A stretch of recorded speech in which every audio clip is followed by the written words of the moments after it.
गुरु प्यारी सात संगत जी, राधा स्वामी जी, सात संगत जी। 26 मई को जम्मू में बाबा जी ने संगत को दर्शन देकर निहाल किया और उसके बाद बाबा जी के सवाल जवाब का कार्यक्रम हुआ। तो संगत जी, पंडाल में हमेशा की तरह माहौल बहुत ही अच्छा बना हुआ था। जम्मू में सवाल जवाब कुछ इस प्रकार रहे। एक बुजुर्ग ने बाबा जी के आगे रोते रोते कहा कि बाबा जी, मेरा पूरा परिवार बिखर गया है, सब अलग हो गए हैं।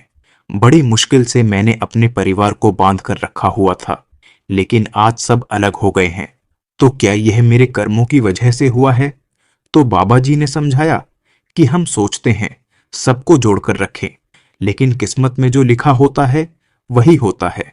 किस्मत ही मिलाती है और किस्मत से ही बिछड़ते हैं। बाकी हमें तो अपने असली रिश्ते को संभाल के रखना है। हमारा असली रिश्ता तो उस मालिक के साथ है। उस रिश्ते के अलावा बाकी जितने भी रिश्ते हैं सब गर्जों के हैं। इसीलिए हमें मालिक के साथ रिश्ता जोड़ना है। फिर एक बीबी बाबा जी से कहने लगी कि बाबा जी, आपका बहुत शुक्र है जो आप इतनी जल्दी फिर से हमारे सेंटर में आए। मेरा कोई सवाल नहीं है, बस आप भजन सिमरन में कृपा करना। तो बाबा जी कहने लगे कि बेटा, यह काम तो अपने आप ही करना पड़ेगा। गुरु तो वो होता है जो कि सच का एहसास करवाता है, लेकिन करनी तो खुद ही करनी पड़ेगी। इसमें ये बाबा कुछ नहीं कर सकता। फिर एक भाई बाबा जी से कहने लगा कि बाबा जी, जब मैं भजन सिमरन पर बैठता हूँ तो आधे घंटे के बाद मेरा ध्यान तीसरे तिल से हट जाता है और मुझे पता ही नहीं चलता कि मेरा ध्यान कहाँ चला जाता है। आगे अंधेरा दिखाई देता है। तो बाबा जी ने समझाया कि बेटा, जब सूरज चढ़ने लगती है तो कभी कभी हमें पता नहीं चलता। इसीलिए ऐसा जब भी हो तो भी बैठे रहना है, पर आंखों में नहीं पड़ना है। फिर एक भाई ने बाबा जी से सवाल किया कि बाबा जी, करीब 5 साल पहले एक बार मैं भजन सिमरन से उठा और उसके बाद लेट गया, और लेटते ही मुझे सब दिखाई देने लगा, धुन सुनाई देने लगी। फिर उसके बाद हर रोज मुझे ऐसा ही एहसास होने लगा। लेकिन बाबा जी, पिछले 5-6 महीने से मैं कोशिश कर रहा हूं, लेकिन कुछ दिखाई नहीं दे रहा।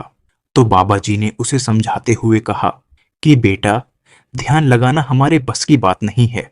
हमें तो बस अपनी मेहनत करनी है, हमें परखों में नहीं पड़ना है। फिर उसी भाई ने बाबा जी से पूछा कि बाबा जी, क्या दोबारा मुझे ध्यान आएगा? तो बाबा जी ने समझाया कि बेटा, हर रात के बाद दिन निकलता है, इसलिए हिम्मत नहीं हारनी चाहिए, मेहनत करते जाना है। हमने तो अपना काम करना है, बाकी सब मालिक पर छोड़ दो। संगत जी, उसके बाद एक लड़के ने बाबा जी से पूछा कि बाबा जी, कई बार हम गाड़ी से कहीं जा रहे होते हैं और गलती से कोई जानवर गाड़ी के नीचे आ जाता है, जिस वजह से उसको चोट लग जाती है या वह मर जाता है, लेकिन इस पूरे काम में हमारी गलती नहीं होती, तो क्या इससे भी कर्म बनते हैं? तो बाबा जी ने समझाया कि बेटा, कर्म तो तब भी बनते हैं जब हम सांस लेते हैं, लेकिन कुछ कर्म ऐसे होते हैं जो भजन सिमरन से कट जाते हैं, और अगर भारी कर्म है तो इंसान उसके नीचे दब जाता है। इसीलिए बस इस बात का ध्यान रखना है कि जानबूझकर कोई ऐसा काम ना करें। अगला सवाल एक बीबी ने किया। वह बीबी बाबा जी से रोते हुए कहने लगी कि बाबा जी, मैं बड़ी नालायक हूं, भजन सिमरन नहीं करती। तो बाबा जी ने कहा कि बेटा, यहाँ लायक कौन है? अगर हम सारे लायक होते तो यहाँ बैठने की क्या जरूरत थी? फिर वही बीबी कहने लगी कि बाबा जी, आपसे विनती है कि भजन सिमरन करवा लिया करो। तो बाबा जी ने उसे समझाया कि बेटा, अगर सारा काम बाबा ही करेगा तो आप क्या करोगे? मेरे लिए तो ये कहना आसान है कि ठीक है, मैं करवा लूंगा, लेकिन बेटा, इसमें नुकसान आपका ही हो जाएगा। जब तक आप खुद नहीं करोगे तब तक कुछ हासिल नहीं होगा। फिर उसी बीबी ने कहा कि बाबा जी, बच्चों को नेक बुद्धि बख्शना। तो बाबा जी ने फरमाया कि बेटा, अगर हम अपने घर का माहौल अच्छा रखेंगे तो बच्चे अपने आप उस माहौल से सीख लेने लगते हैं। फिर एक लड़की ने बाबा जी से प्रश्न किया कि बाबा जी, मेरी शादी 6 साल पहले हुई थी और मेरी शादी के 2 साल के बाद ही मेरे हस्बैंड की डेथ हो गई थी। अब मेरे घर वाले मुझ पर दूसरी शादी का प्रेशर बना रहे हैं। समझ नहीं आता मुझे क्या करना चाहिए। तो बाबा जी ने फरमाया कि बेटा, जिंदगी अकेले तो नहीं गुजारी जाएगी ना, साथ की जरूरत तो पड़ती है। और माँ बाप ने भी हमेशा साथ नहीं बैठे रहना। इसलिए माँ बाप की बात को ध्यान से सुनो और सोच विचार करके डिसीजन लो। फिर एक बीबी बाबा जी से कहने लगी कि बाबा जी, मेरी बेटी का रिश्ता एक गैर सत्संगी परिवार में हुआ है और अब वह जिद कर रही है कि जब तक मुझे बाबा जी से नामदान नहीं मिल जाता तब तक मैं शादी नहीं करूंगी। तो बाबा जी ने समझाया कि बेटा, इन बातों में हमें नहीं पड़ना है। कोई गैर सत्संगी नहीं होता। बड़े महाराज जी ने हमें इन जात पात से ऊपर उठाया है और अब हमने एक और दीवार खड़ी कर दी है, गैर सत्संगी की। बेटा, इंसान की इंसानियत देखनी चाहिए, परिवार के लोग अच्छे होने चाहिए। फिर बाबा जी ने समझाया कि बेटा, आपको क्या लगता है, क्या सारे सत्संगी अच्छे होते हैं? इसीलिए हमें तो यह देखना है कि इंसान अच्छे होने चाहिए। वह किस तरफ जुड़े हुए हैं, इस बात का कोई मतलब नहीं है। फिर एक लड़की ने बाबा जी से सवाल पूछा कि बाबा जी, कई बार जब हम कोई काम करने जा रहे होते हैं तो हमारे सामने ऐसी सिचुएशन आ जाती है कि हम यह करें या वह करें और हम कंफ्यूज हो जाते हैं।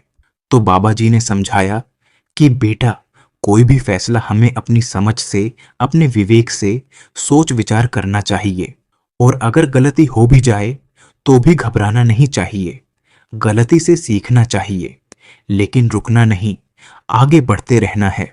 फिर एक बुजुर्ग बीबी ने रोते हुए बाबा जी से कहा कि बाबा जी, आप हमेशा कहते हो कि मालिक सबकी संभाल करता है, चाहे वह सत्संगी हो या गैर सत्संगी। और जब एक पूर्ण गुरु नामदान देता है तो जीव के सारे कर्म गुरु के पास चले जाते हैं और जीव के मरने के बाद या मरने के पहले सब कुछ गुरु की मर्जी से होता है। तो बाबा जी ने समझाया कि बेटा, यह किसी ने नहीं कहा कि कर्मों का हिसाब नहीं देना पड़ेगा। कर्मों का हिसाब तो अटल है। ना कोई आपके कर्म ले सकता है और ना कोई आपको अपने कर्म दे सकता है। अगर हम सही रास्ते पर चलेंगे, भजन सिमरन करेंगे, तो मालिक इतनी ताकत बख्श देता है कि हम अपने कर्मों के बोझ को सहन कर सके। तो साध संगत जी, यह थे वो सवाल जवाब जो जम्मू में फरमाए गए थे।